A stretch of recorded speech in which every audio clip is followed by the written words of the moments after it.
The Malaysian ringgit is heading for its biggest gain in about a month, advancing to 427.55 per dollar.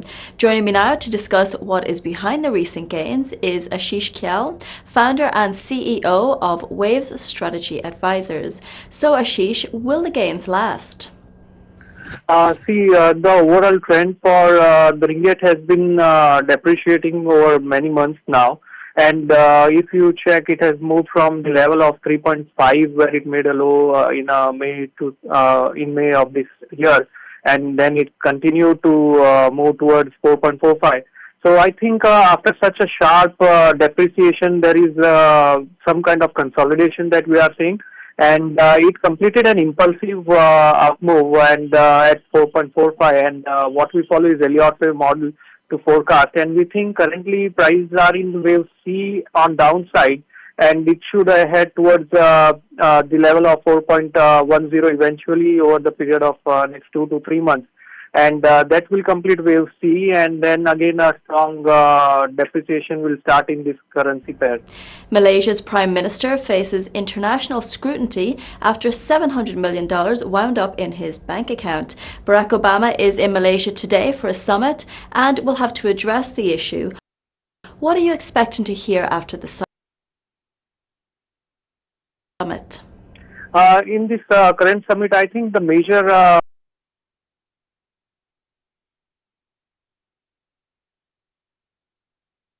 focus is going to be the recent attacks on Paris,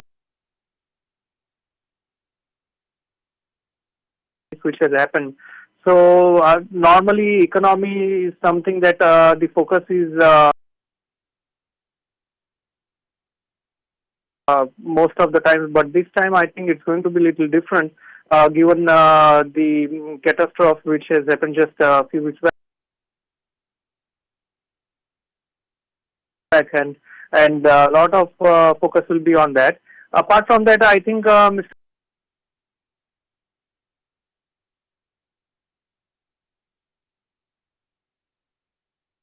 Obama is going to be looking forward for strengthening the relationship with the Asian countries, and I expect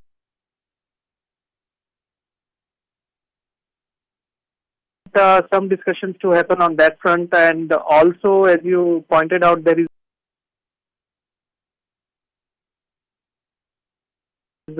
going to be discussion on the 700 million issue, which dollar problem,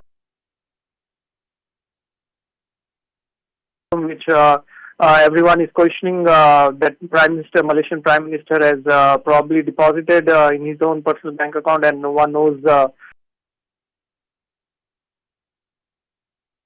source and the purpose of the money he has received. So that is also going to be the focus of the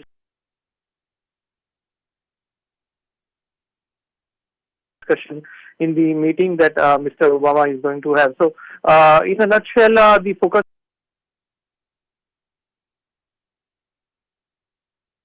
will be more politically driven, I would suppose, and it is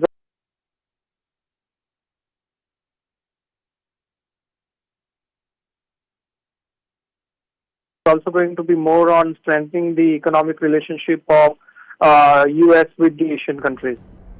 Malaysia suffered the worst consumer confidence levels in Q3 in Southeast Asia, and recessionary sentiment is growing. What is your outlook for Malaysia and the ringgit over the next 12 months?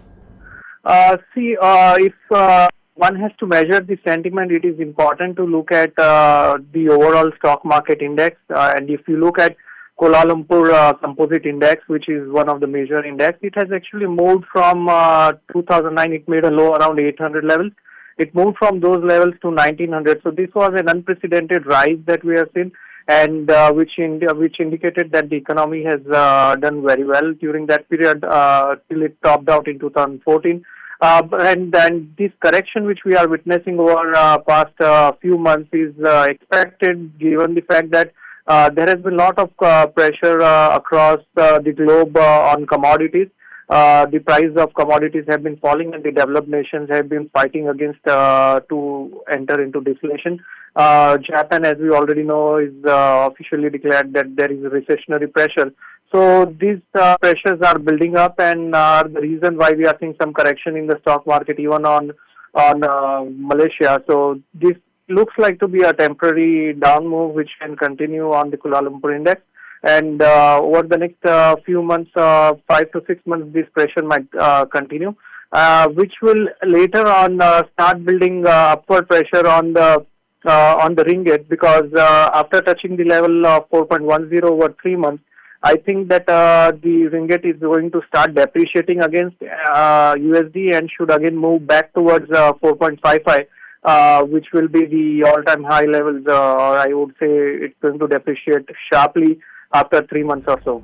Well, that is all for this edition of Forecast. We'll be back with a fresh one on Monday. Have a wonderful and safe weekend. Goodbye for now.